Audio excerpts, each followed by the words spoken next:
You received a gift, but the link is no longer active. Nice. I got sent scam links. How very PogChamp. Hold up. You watch Sonichu, you also get the curse? I do not want any curse. I'm already gonna curse my eyes with the poop cruise from hell. WTF? I don't know, man. I just open up and it says, HTTPS blah blah blah fish cake. You received a gift, but the gift link is no longer active. Big rip. Looks like it expired. Oh, this one a where gay? Oh no, dare I even ask. On a scale of 1 to 10, how much Indian is in here? When you think of everything that could go wrong on a cruise liner, I bet being asked to poop in a biohazard bag falls pretty low on that list. Twitch did scam you. I'm sorry, man. It's over. The full curry? Oh no. Also, pooping in a biohazard bag? Now that is something.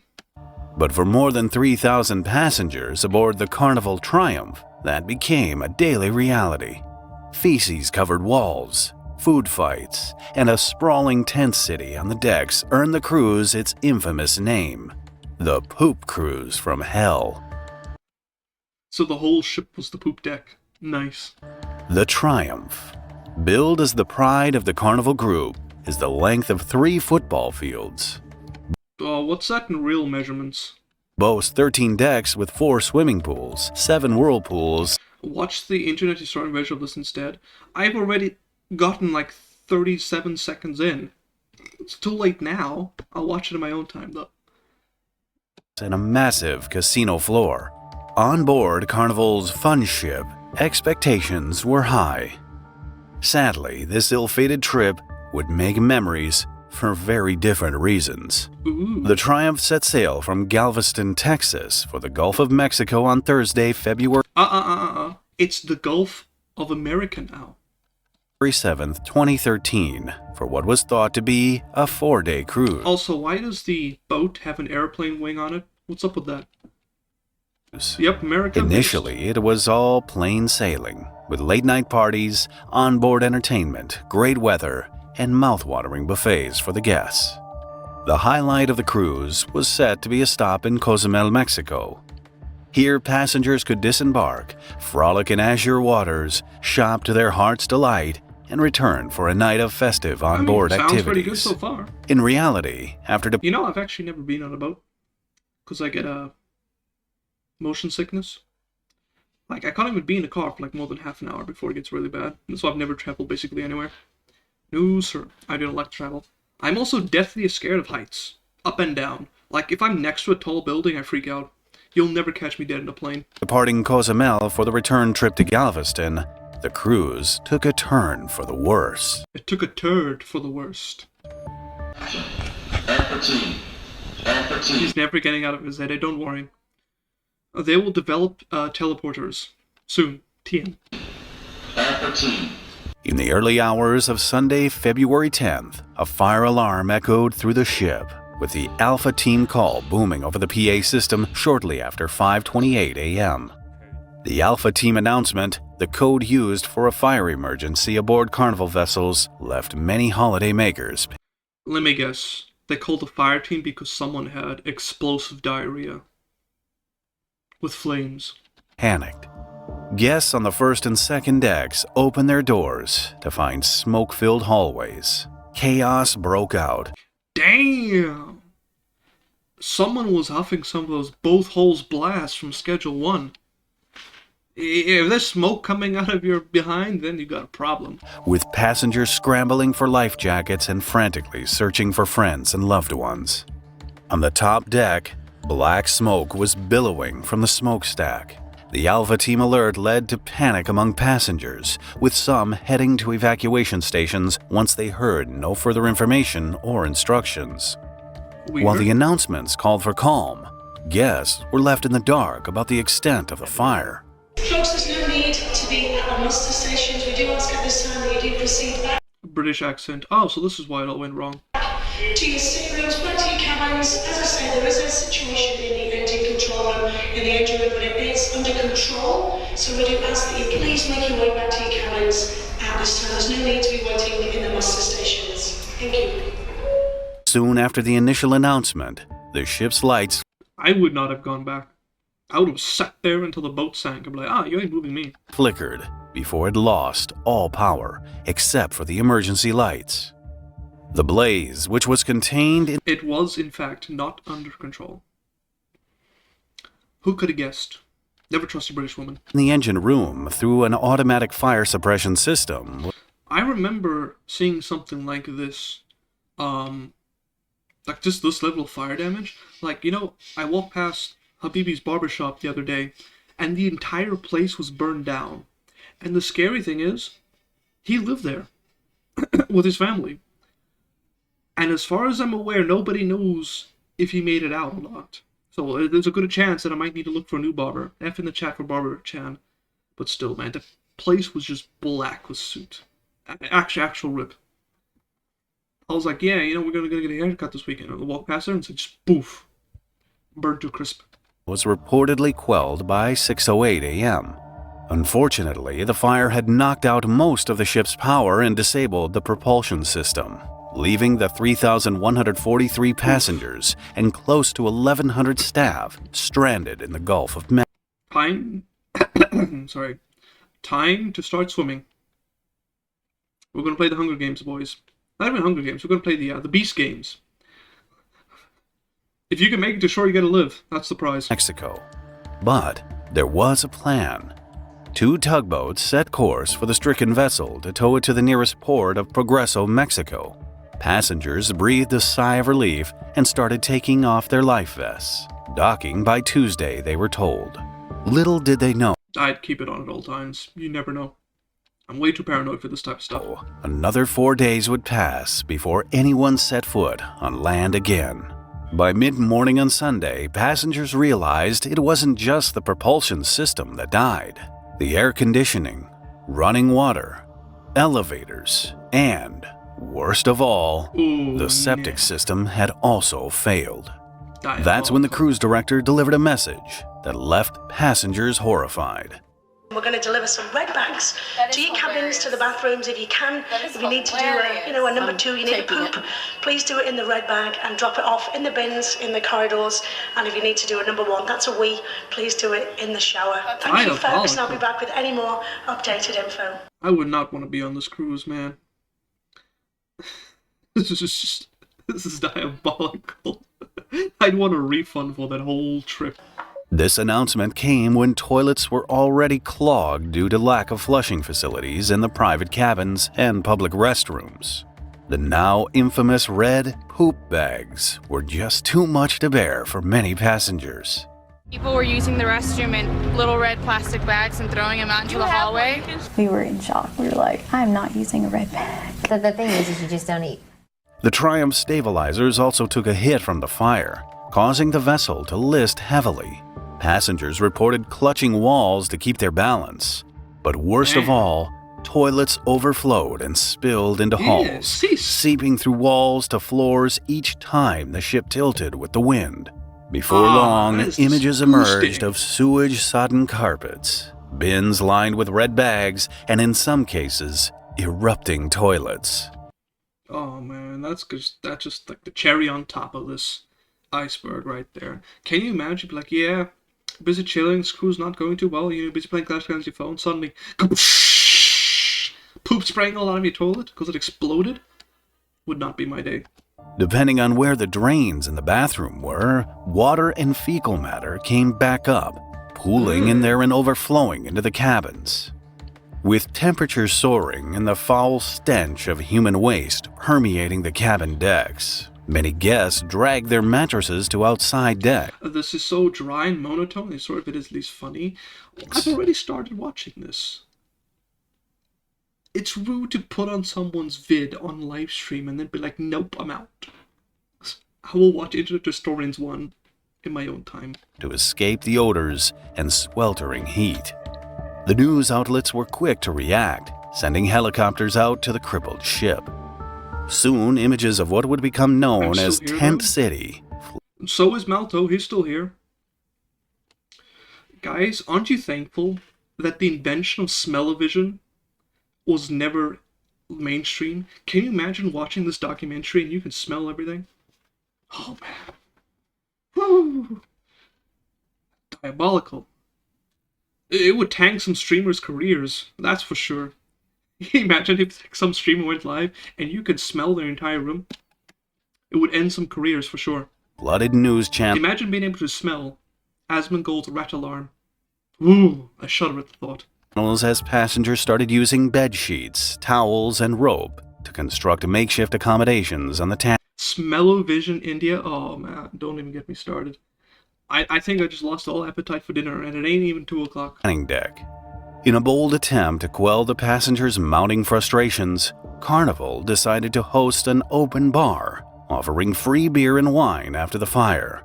The bar service was to run from afternoon until midnight, but turned out to be a terrible decision. Let me guess. Now there is no working toilets and you're feeding everybody drinks. What's gonna happen when they need to go to the bathroom afterwards? Something tells me this was not well thought out. With drinks flowing freely, several passengers became obnoxious and intoxicated, lobbing objects into the water and messing up the restrooms. By Tuesday morning, when both tugboats finally arrived, the vessel had drifted more than 90 miles north, meaning that Progresso was no longer the closest port. The decision was made to tow the 102,000-ton behemoth to Mobile, Alabama, adding another Alabama, you don't say. 2 days to their journey. On the bright side, returning to the U.S. would ease re-entry for the 900 passengers traveling without passports. However, the added delay risked one passenger's life. Rachel Hold on, let's get the angry people drunk. Yeah, that's totally a very rational decision. I wonder just how well that turned out. Alderet, urgently requiring dialysis, became the first of only 2 people evacuated by the Coast Guard. They got the Coast Guards and transferred me to another boat, another ship, sent me to Cozumel to do dialysis on Tuesday. It was hard. It was scary. It was, oh my God. You know, it was just scary the way they put me down. They put me in a stair rope, and the Coast Guard said that don't worry about it, that they would catch me, and you know, they were going to hold. Okay, imagine they missed. Don't worry, we'll catch you. Okay, jumps. Ah! Splash. me back, and they did. And then they transferred me to the bigger boat, and you know. The following day, a second passenger was taken off the ship because of a pre-existing medical condition. Both He's got a gun. That's cool. were moved to other Carnival ships that had diverted their courses to assist with the rescue mission. Passengers commended the crew for doing everything they could to meet the travelers' needs, but that the toilet situation had been trying at best. Now that is the problem with the boat, is that the toilets have not worked, and they ended up having to issue us these we call them the red bags, and that is what's been used almost exclusively for the first 2 days after the fire. Conditions. You know what would be even worse? Can you imagine if this was like one of those, like a luxury ship that didn't have toilet paper and everything was like water operated, and that stopped working too? That would have been one sticky situation. I do not even want to imagine being on that boat when that happens. Like, I know some people like, you know, toilet paper supremacists. But when your water ain't working, then everybody becomes a toilet paper supremacist. On board rapidly deteriorated during that time, and food was reportedly running out. Dwindling food supplies forced passengers to queue for hours for cold onion and cucumber sandwiches. Hey, onion and cucumber is pretty good, especially with a bit of mayo. One passenger described scenes reminiscent of the Hunger Games as fights erupted over dwindling provisions. Fight, fight, fight, fight, fight. And they would gripe at you, or other people would practically cuss you out because you would have multiples that you're trying to get for your whole cabin, so everybody wasn't standing in line. 3 other Carnival liners, Elation, Conquest, and Legend, performed impressive maneuvers to drop off provisions and supplies to the That was actually really nice of these people. At least it somewhat helped alleviate the poopy situation. weary passengers. Transfers were hampered by winds as high as 35 knots and a sea swell of up to 6 feet. The tugboats, clearly lacking the muscle to pull a ship of Triumph's size adequately, only managed a leisurely pace of about 5 miles per hour. Naturally, it didn't help that the tow line snapped several times during the process. I feel like they should have sent out a little bit more boats than that. Major news networks reported on Triumph's arduous journey to Mobile with around-the-clock coverage of the so-called floating petri dish. On Wednesday, February 13th, Tent City had to be dismantled to make way for an incoming chopper delivering much-needed supplies and equipment. By Thursday, the mood aboard seemed to get a little lighter after the food drop and the arrival of a generator that promised the luxury of hot meals. By this time, sanitary facilities were restored to parts of the ship, and passengers had access to power outlets. Bro, what is this? This looks like that scene that I showed you guys in Discord the other day when I was watching Cloud with the Chance of Meatball. Flint Lockswood's, his wiring setup in his lab, it looked just like this. This right here looks like the person who stole all my coppers bi-monthly. To charge their cell phones. For many passengers, staying in contact with loved ones had been a battle. We've spent the past 2 days about 4 to 5 hours a day charging our phone so we can at least have the opportunity to talk. The only time we get cell reception is if one of the other cruise ships comes close enough to us. So we've all been frantically charging, and we've actually rigged charging stations from ship computers to try to rig. I'm sure we're going to blow up the ship doing it. Kaboom! In Mobile, worried family and friends gathered at the port, anxiously awaiting the first glimpses of the Triumph and their loved ones. She said it was terrible. She said, Mama, when everybody get off this bus, everyone's probably going to have a little psychological help. The Triumph was the largest that seems a little bit excessive. Cruise ship ever to dock at Mobile, and its final leg into the port required more than 6 grueling hours of careful nighttime maneuvering as 4 tugboats ushered it up a 30-mile ship channel across the shallow bay. The passengers finally started disembarking at about 10 p.m. Remember that whole thing when, Kim Kardashian was, kissing the ground after some nonsense everyone called out for being a complete fool? I would probably do it in this situation. Imagine being on a poop cruise for a week. Yeah, I'd be happy as this woman to see ground. Just spoil people, true. It's always the damn rich white people fault. Nah, it's traumatic. I don't think it's on the level of trauma, no. Is it bad experience? Sure. I don't think it's trauma. Thursday. Carnival CEO Gary Cahill was among the many waiting at the port.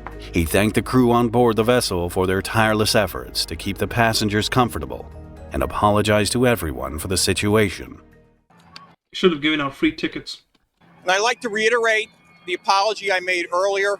I know the conditions on board were very... Wait. This narrative left out the fact that most of the passengers were influencers? Oh, that's why they needed some psychological help. They can't even take even those remotely minor inconveniences before throwing a tantrum. Okay, that explains a lot. Very poor. I know it was very difficult, and I want to apologize again for subjecting our guests to that. We pride ourselves in providing our guests with a great vacation experience, and clearly we failed in this particular case. But there was still more trouble in store for the passengers.